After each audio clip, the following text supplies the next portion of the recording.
जैसे कि पहले बताया जा चुका है, पाषाण काल को 3 भागों में बांटा जाता है। पूर्व पाषाण काल, मध्य पाषाण काल और नव पाषाण काल। 2 के बारे में पहले बताया जा चुका है। अब तीसरा है नव पाषाण काल। नव पाषाण काल मानव सभ्यता में मील का पत्थर साबित हुआ है, क्योंकि इसी काल में मनुष्य ने कृषि की तरफ महत्वपूर्ण कदम बढ़ाया और पशुपालन की तरफ महत्वपूर्ण कदम बढ़ाया, और वो विकास के पथ पर आगे की ओर बढ़ता चला गया। भारत में नव पाषाण काल का प्रारंभ ईसा पूर्व 4000 से माना जाता है।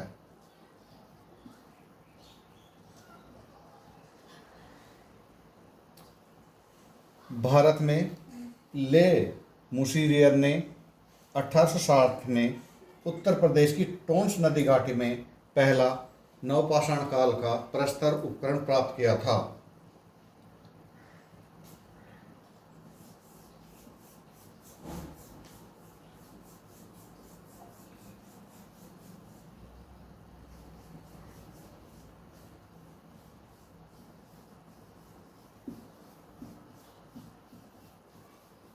ले मैसूरियर ने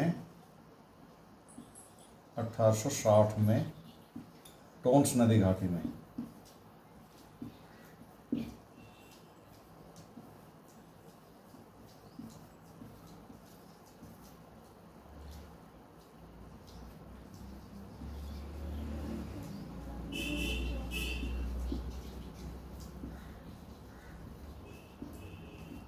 प्रथम प्रस्तर उपकरण प्राप्त किया था, जो नवपाषाण पाषाण काल का था। इसके बाद भारत में विभिन्न स्थानों पर इसके अवशेष प्राप्त हुए हैं। उत्तर भारत, दक्षिण भारत, विंध्य क्षेत्र, मध्य गंगा घाटी, मध्य पूर्व, पूर्वोत्तर भारत, सभी स्थानों से नवपाषाण काल के उपकरण हमें प्राप्त होते हैं। जो महत्वपूर्ण है उनके बारे में हम अब बात करेंगे। सबसे महत्वपूर्ण स्थान आता है कश्मीर में बुरज़होम, जो श्रीनगर के पास ही स्थित है। श्रीनगर का बुरज़होम।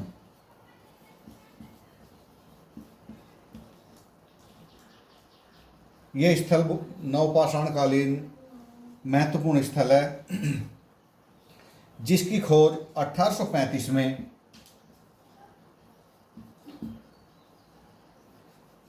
डी टेरा ने की थी।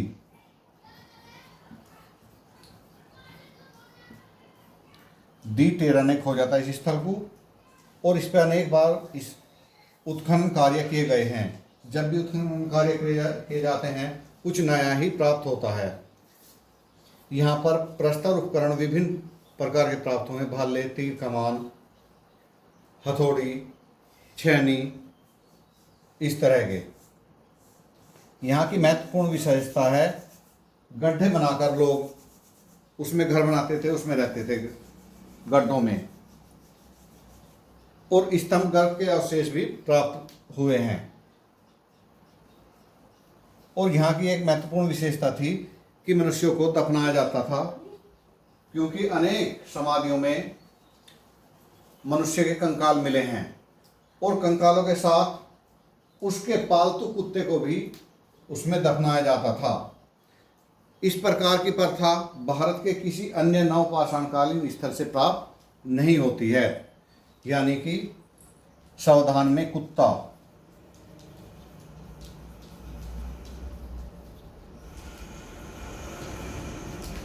पालतू कुत्ता जो होता था वो दफनाया जाता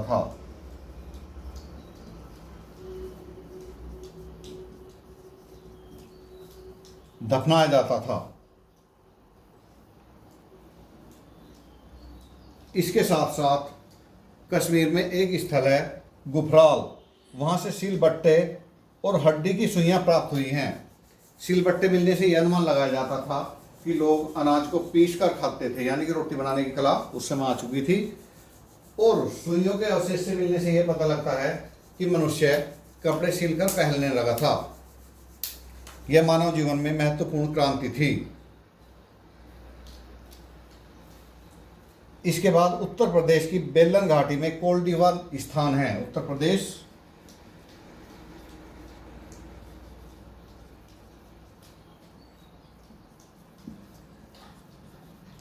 कोल्डिवा नामक स्थान है। यहाँ से भी विभिन्न प्रकार के प्रस्तर उपकरण प्राप्त होते हैं हमें। इन उपकरणों के साथ साथ यहाँ की महत्वपूर्ण विशेषता है चावल की खेती का प्रारंभ। हम ये मान सकते हैं चावल या धान की खेती का प्रारंभ यहीं से हुआ।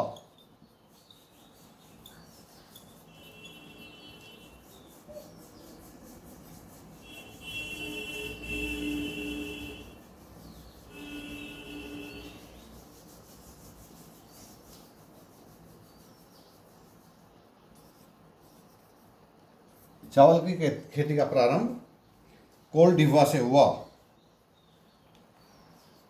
कोल्डिवा में अनेक प्रस्तर उपकरण प्राप्त हुए हैं जो उस समय नवपाषाण कालीन संस्कृति में चलते थे। इसके साथ साथ यहाँ की एक महत्वपूर्ण विशेषता है ताम्र संस्कृति और लौह संस्कृति के अवशेष भी यहाँ पर प्राप्त होते हैं। ताम्र संस्कृति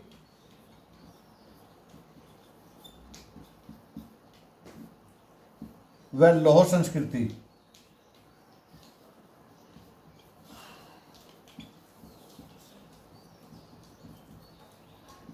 लौह संस्कृति के अवशेष भी यहाँ से मिलते हैं। यानी कि ये सभ्यता बाद में भी इसी प्रकार प्रचलित रही, नवपाषाण काल के बाद भी। इसके बाद यहाँ पर भी स्तंभ गर्भ के अवशेष मिलते हैं जहाँ पर लोग झोंपड़ियाँ डालकर रहते थे। ऐसा अनुमान लगाया जाता है कि गड्ढे, जमीन में गड्ढे खोदकर वहाँ पर डंडा या लकड़ी खड़ी करके उस पर झोंपड़ियाँ डाल दी जाती थी और लोग उसमें रहते थे। इसके अलावा घड़े और मटके के अवशेष मिले हैं। घड़े और मटके के अवशेष मिलने से यह अनुमान लगाया जाता था कि उस समय अनाज का संग्रहण भी किया जाता था, क्योंकि इतने बड़े बर्तन दैनिक उपयोग में नहीं लाए जा सकते हैं, चाहे उसमें पानी इकट्ठा किया जाता हो या अन्न या अन्य कोई खाद्य वस्तु। तो उस समय मनुष्य संग्राहक भी बन गया था। इसके अलावा उत्तर प्रदेश में मगडहा और पंचोबी ऐसे स्थल हैं।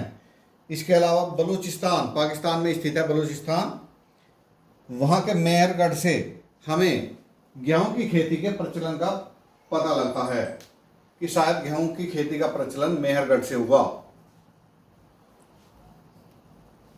बिहार में चिरांद भी नवपाषाणकालीन स्थल है, वहाँ से भी उस समय के प्रस्तर उपकरण हमें प्राप्त होते हैं।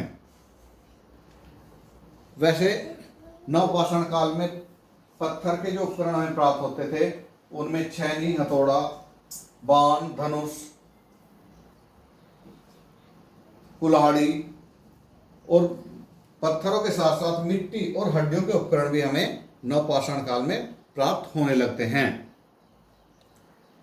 ये भारत के विशाल क्षेत्र में फैली हुई थी। जो महत्वपूर्ण स्थल थे वे हमने बता दिए हैं। इसके अलावा तमिलनाडु, आंध्र प्रदेश, कर्नाटक में नवपाषाणकालीन स्थल प्रकाश में आए हैं। नवपाषाणकालीन संस्कृति अपनी पूर्वगामी संस्कृतियों से बहुत अधिक विकसित थी।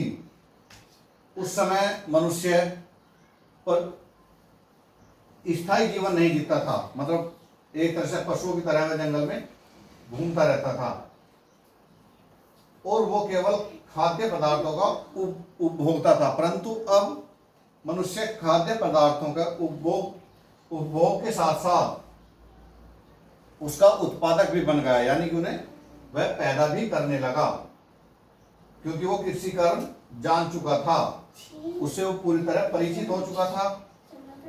कृषि कर्म के साथ साथ वह पशुपालन में भी माहिर हो गया था, क्योंकि ऐसा अनुमान लगाया जाता है कि कृषि और पशुपालन दोनों क्रियाएं मनुष्य ने साथ साथ प्रारंभ की।